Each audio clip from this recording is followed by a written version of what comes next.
Yeah, and Young Thug is facing some heinous time.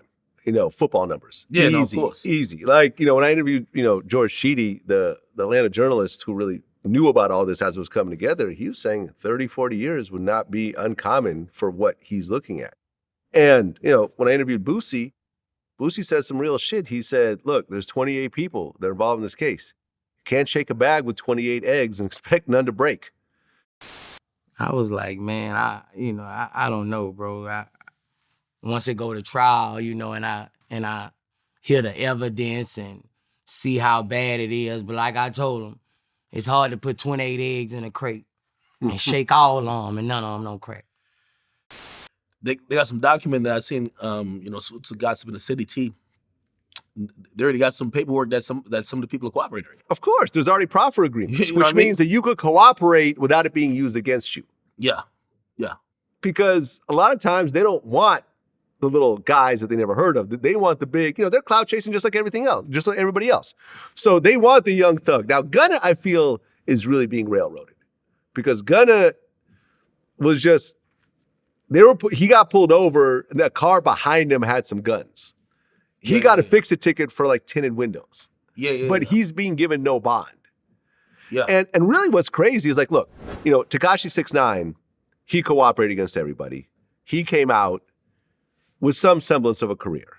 The career may have to live overseas. Yeah. But, listen, Nicki Minaj did a song with him. Akon did a song with him.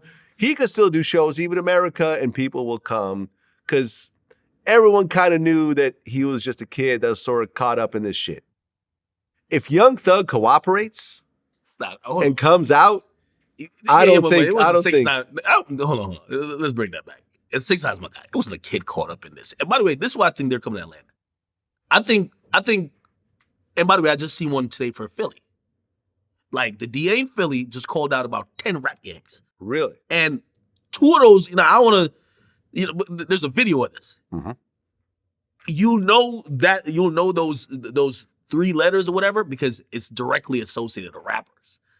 I think what's happening now is that these DAs is tired of these rich rappers using their wealth and their influence to encourage and run up the crime rate. I was shocked recently when I've been looking at, I said, why is everybody going so crazy in Atlanta, like in terms of arrests?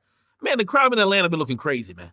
They're trying to compete with Chicago. Yeah. Everybody, then somebody broke it down to me. They said, everybody's catching their cases or doing some dumb shit elsewhere, and Atlanta the meetup spot. So somebody does some fraud, shoots somebody in New York, they run to Atlanta. Somebody in Detroit just did a robbery, whatever the case is, police are looking for them, run to Atlanta. Then when everybody run to Atlanta, they start bumping into each other. Because the nigga you don't like in Detroit, you all of a sudden see him at the party spot. Now you got a Glock with a switch or a Draco. And then there's more murders and shit like that. Yeah. So I think what's happening right now, the DA is trying to get these rappers the fuck out the city. Because they're all coming in with too much money. It's way cheaper in Atlanta compared to here. So like some of these dudes ain't really got it like that, but they going down there and they're moving like they're Pablo Escobar. The crime is going up, and this is what I was saying about the 6ix9ine compared to the 6ix9ine shit compared to like even the YSL stuff is like they're realizing that these rappers are getting emboldened by how rich and how people like these days they're not falling up under a big homie. They're all these indictments are saying the big homie is the rich rap nigga. Yeah. And then anytime you read these indictments, you never see, because they'll go all the way back. Oh, this goes back to 2013. You'll never hear, before he got rich and famous, he was the big homie. He was never the big homie. Right. He's only the big homie once he's not rich. Well, but that's what happened with Suge Knight, right? Suge Knight was not the mob Pyru kingpin until he became the rich owner of Death Row. Yeah. And suddenly he started gathering all the gang members, all the Bloods and everything else like that. And that's when all the violence started and so forth. It's really kind of the same story, except, Suge Knight wasn't a rapper technically, but it's kind of the exact same thing. You got to remember, if we think about other times where either the feds or the police swoop in because they believe like there's some criminal enterprise coming in, usually the person they're putting at the head or they're targeting ain't the rapper. Like, if we think about BMF, you know what I mean? Jeezy was associated with that, but they're not like, oh, Jeezy's running shit. Like, it was clearly something else going on there.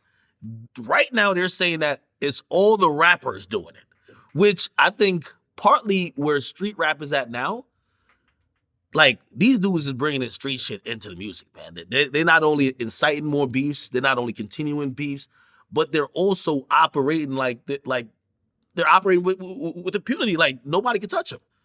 And some of the evidence that you're seeing like come out, it's shocking to me because you're like, when do these niggas really have time? You know what I mean? Like, or why would you even do such a thing and think you wouldn't even get caught?